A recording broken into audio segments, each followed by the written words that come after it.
It's 3 a.m. You are wide awake. Nothing woke you up. No noise, no alarm, nothing. Your body just decided that it was done sleeping for the night. And this isn't the first time. You lie there waiting to fall back asleep, and instead, your brain starts running through your grocery list, your conversation you had 2 weeks ago, and everything you have to do tomorrow. And somewhere around 4:30, you finally drift off. And then your alarm goes off at 6. Higher, higher, Howard, peace, wellness.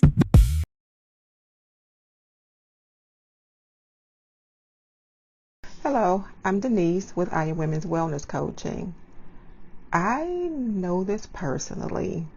There was a period where I was up at 2 a.m., at 3 a.m., sometimes both, completely drenched. And when it wasn't the night sweats waking me up, it was just nothing. I'd lie there staring at the ceiling with my mind running through everything I needed to do tomorrow and everything I should have done differently 10 years ago.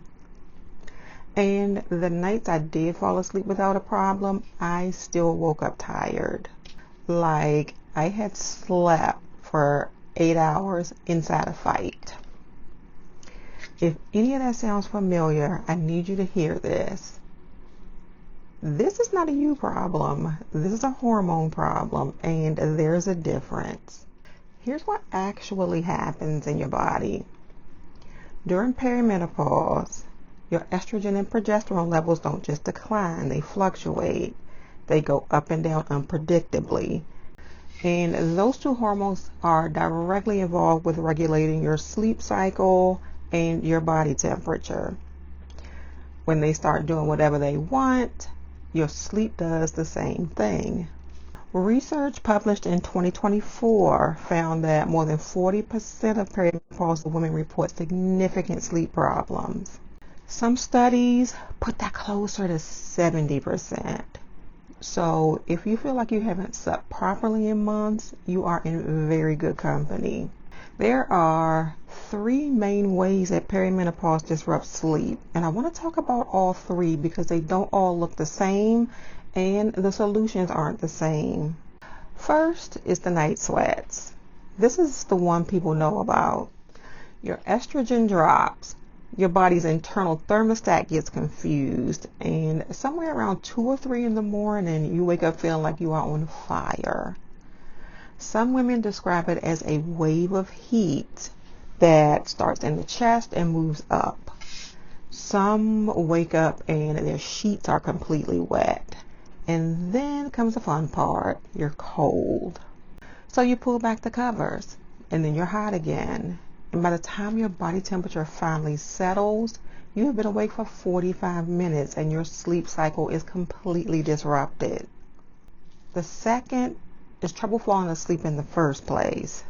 This one is sneakier because it's harder to connect directly to perimenopause, but declining progesterone plays a role here. Progesterone has a calming sedative effect on the brain. When it drops, your nervous system has a harder time winding down at night. Add anxiety, which is also a perimenopause symptom, and you have a brain that will not stop talking at 11 p.m. no matter how tired your body is. The third is waking up in the early morning hours and not being able to get back to sleep. 4 or 5 in the morning, wide awake. Not because anything woke you. Your body just decided it was done. This is related to changes in your circadian rhythm during menopausal transition. Your body's production of melatonin, the hormone that tells you it's time to sleep, also decreases during this time. So your sleep window gets shorter and lighter even when you do everything right. Now, let's talk about what you can actually do about it. I'm keeping this to lifestyle and non-hormonal approaches today. We'll talk about the hormonal conversation in a separate video because that deserves its own space.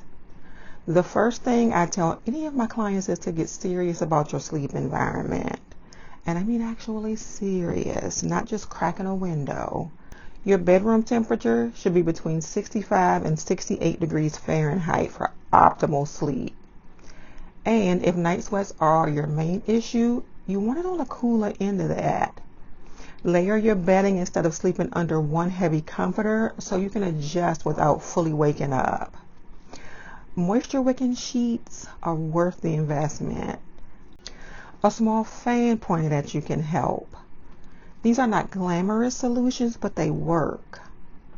The second thing is your wind down routine.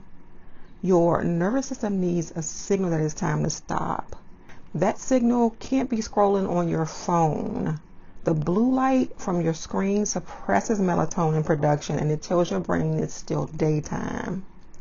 Try to put that phone down at least 30 to 45 minutes before bed. What you do instead matters less than the consistency. Reading, a warm bath, gentle stretching, a cup of herbal tea. Whatever it is, do it the same way every night and your brain will start to recognize it as a runway to sleep. Third, watch what you're eating and drinking in the hours before bed.